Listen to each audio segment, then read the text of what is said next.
মধ্যে ধান গোলদার ঠাং মানকে পাইছো জমারদ বাড়ি সতির বিয়ে ফকর রসুন পিস কালা জিরে আদা এরা হলো ওষুধের দাদা এই ওষুধ যে খাবে না সেগুলি দম মেরে গাদা না জনাব এটা কোনো ওষুধ নয় এটা হচ্ছে তেল আপনি মনে করতে পারেন এটা ওষুধ এটা কোনো ওষুধ নয় এটা হচ্ছে তেল আপনার মনে হতে পারে এটা সরিষার তেল নারকেল তেল সয়াবিন তেল কেরোসিন তেল কিন্তু না এটা হচ্ছে সাপের তেল কি ভাবছেন গুক্কু সাপের তেল দোলা সাপের তেল ডাস সাপের তেল অজগর সাপের তেল না এরকম হাজার হাজার সাপের তেল মিশ্রণ করে আমার উস্তাদ জুলফিকার শিশির কামরূপ কামাখ্যা থেকে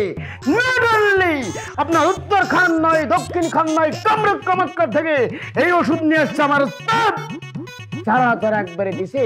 এমন কোন মানুষ নেই ভালো হয় না এমন কোন মানুষ নেই তার মাথার চুল গজায় নাই 100 কাজ করছে এই সেই তেল এই তেলে কি কাজ হবে এটা কি বলেন কেন কাজ হবে না অবশ্যই কাজ হবে কাজ যদি না হয় আপনার জুতা আমার গাল আমার জুতা আমার গাল আমার চোখে দেখা অসংখ্য মেয়েদের বিয়ে ভাঙতে দেখেছি কেন ভাঙতে জানেন তারা সুন্দরী রূপবতী লম্বা চওড়া হ্যান্ডসাম কোনো দিক দিয়ে কম নয় এরকম অসংখ্য মেয়েরা আমার কাছে আসছে তাদেরকে তেল দিয়েছি সেই তেল নেওয়ার পর তাদের মাথার চুল গজিয়েছে সুন্দর সুন্দর জায়গায় তাদের বিয়ে হয়ে গেছে এই সেই তেল কত দাম দামের কথা জিজ্ঞাসা করে আমাকে লজ্জা দিবেন না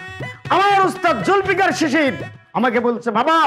যতদিন বেঁচে থাকবি মানুষের শুধু সেবা করবি কারোর কাছ থেকে টাকা নিবি না কিন্তু উস্তাদের সম্মানার্থে কিছু টাকা নিতে হয় কেউ 30,000 দেয় কেউ 40,000 দেয় আপনারা আমাকে 10,000 দিলেই হবে তবে 10,000 নিচে যারা দিছে কারোর কাজ হয় না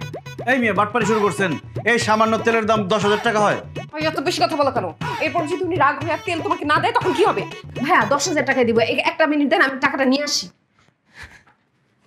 আপনি যে সাপের বাক্স নিয়ে আসছেন ভিতরে কি সাপ আছে নির্বোধ তুই আমার সাথে কোনো কথা বলবি না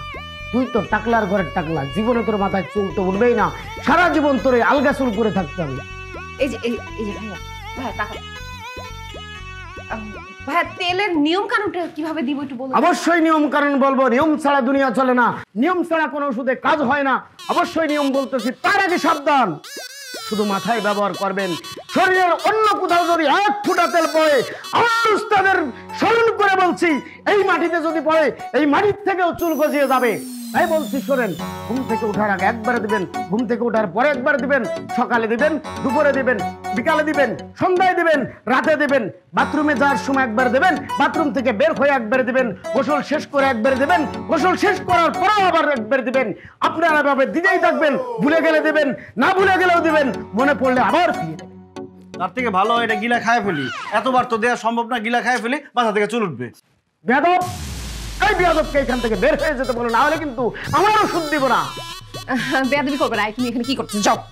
যাও এখান থেকে না হলে আমি কিন্তু তেল দেবো না আমার এই তেল নিয়ে এখনই চলে যাবো না তেল চলো না এত কথা বলতেছো কেন আমি বুঝতেছি না ভাইয়া আমি তাহলে আপনি যা যা নিয়ম বলছেন আমি ওইভাবেই তেলটা দিয়ে দিব হ্যাঁ অবশ্যই অবশ্যই আপনার একটা কাজ করবেন দয়া করে আমার নাম্বারটা একটু সেভ করে রাখুন জি কারণ এই তেল যারা একবার ব্যবহার করছে তারা আমাকে বারবার খুঁজছে সুতরাং আপনিও বারবার খুঁজবেন ধন্যবাদ ভালো থাকবেন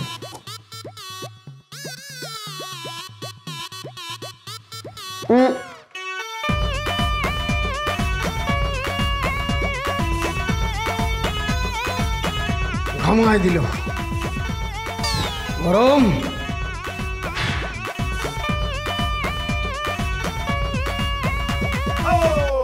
চুল তো গজাবে